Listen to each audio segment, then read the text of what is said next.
انطلقت في عاصمة التمور تعود إلى مدينة التمور من جديد، والنمور يتأخرون بالهدف، وهدف جميل على يمين مبروك زايد، هدف أول في 5 دقائق أولى بس من المباراة، وتسجل والثانية راحت أبو باولدور لعبها بإتقان، والعنزي لعبها بإتقان ولعبها بمهارة عالية جدا.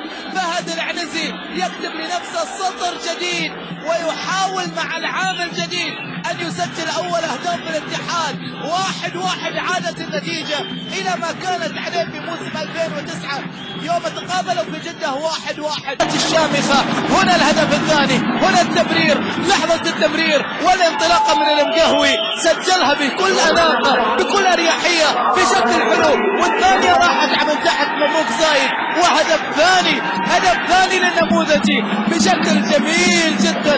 2 للفتح، 1 للاتحاد، 2-1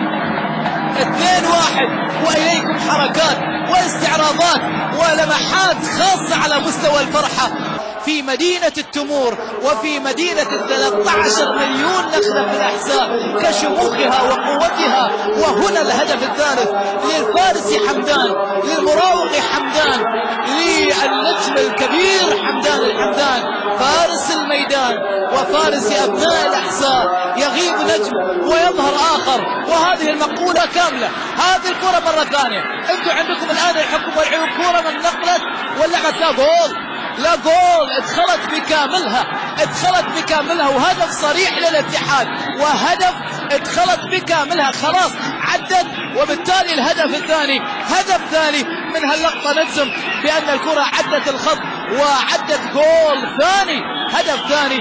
راح نشوف من اللي سجل عاد الجول.